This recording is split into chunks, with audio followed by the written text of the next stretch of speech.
So what's up, you guys? So as you can see, I have the Crown Vic pulled up here. I have been driving it. I got registration put back on it, and I got the tag on it, and got insurance back on it, and all that stuff.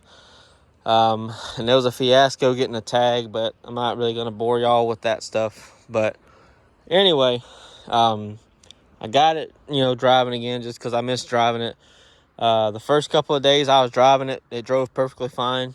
It didn't have any misfire issues, but then I guess after it started to, drive and stuff like that, it started acting up again. I haven't fixed it. I haven't really bothered to mess with it.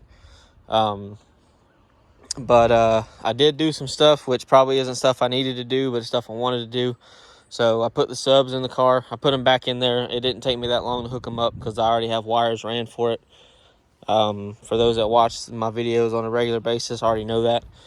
And I did have an aftermarket radio already in this car. I think it was a Boss Audio doubled in. It had Apple CarPlay and Android Auto, but it was a wired connection, Android Auto or Apple CarPlay, which means you have to plug your phone in.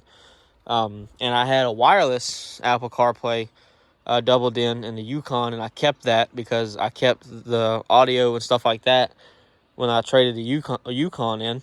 So all I had to do was redo the harness and connect the harness from this car to the harness for that radio, and now I have that radio in this car. Just because I like being able to just get in and start it and go. I don't have to sit there and plug it in and all that, and then I have to keep my phone either in between the seats or on the cup holder, and if I corner too fast or something like that, it can slide off and potentially unplug itself, and then my phone end up in the floor. And if I'm trying to go somewhere and I don't know where I'm going and I need the GPS, that's kind of detrimental. So anyway, you can see that the car's still disgusting. I haven't actually washed it. I went and took it to a car wash a couple of days ago and kind of sprayed it off as best I could. I need to actually do it the right way and do it here. I need to put wipers on it because these wipers are over 6 months old. They're actually over a year old because I got this car a year ago, which that's crazy. Time flies. But yeah, because everybody knows I traded a Tahoe for this nice gem, and all the rest is history. But anyway, I haven't done anything like that. I haven't done anything else to the car, and I keep noticing that the temperature gauge likes to rise on the way home. And I set the cruise, like I had the cruise set yesterday at 78, and I noticed the closer I got home, the higher their gauge started to go. So I don't know what that's all about. I'm starting to think maybe this car has blown head gasket, but I don't know that for a fact.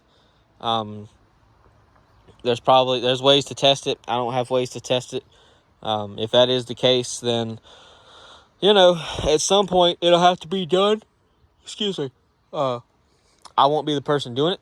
I will just replace the engine. I'm not going to worry about doing head gaskets because I don't want to deal with this motor anyways. I'll take it out and put another one in it. I've looked up to see how much a crate motor is for this car.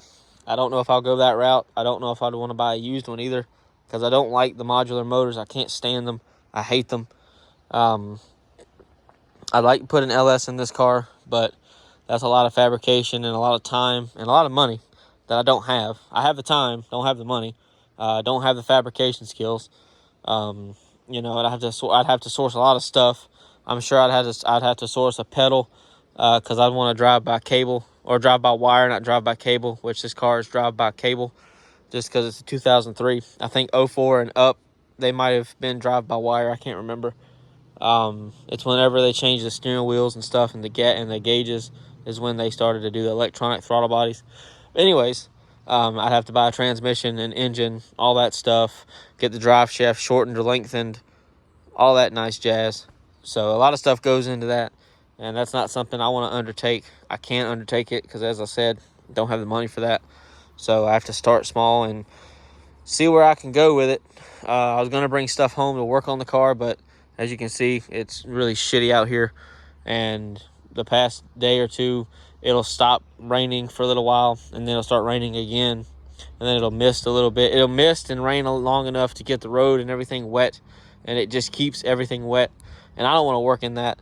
This probably is the best time to work on this because it's not really hot, it's not really cold. It's in like the mid 60s right now. It's really comfortable. And the car is not hot because I didn't drive it to work. I drove the Lincoln. But anyway, I wanted to make this video just to show that it is still here. No, I haven't really done a whole lot to it. Because I get the motivation to want to work on it, but then when it starts acting up, I get irritated. And I get irritated because I don't have the money to do what I want to do to it, to make it what I want. So it is what it is. That's just how this kind of stuff goes. It's a love-hate relationship. It's a lot of things that you'll come out here one day, look at the car, and you'll get excited, or you'll watch videos and stuff and get excited and you get the motivation. Then all of a sudden something will stop you from that because of either something the car does, something that happens to the car, or something in life, whatever the case may be, will stop you, and you go, oh, well, never mind, fuck this car, I just want to wreck it, blah, blah, stuff like that. So that's happened quite a few times with this car. I'm sure it constantly will until I get the engine stuff resolved. But yeah, so that's what's going on with it for right now. It is drivable. I did drive it yesterday. But yeah, so that's really it. Like I said, just wanted to let everybody know what's going on with it. So there you go. I hope you guys enjoyed, and I'll see you in the next one whenever it is. So hope everybody has a great day or night, whatever time it is where you're watching, and I'll see you later.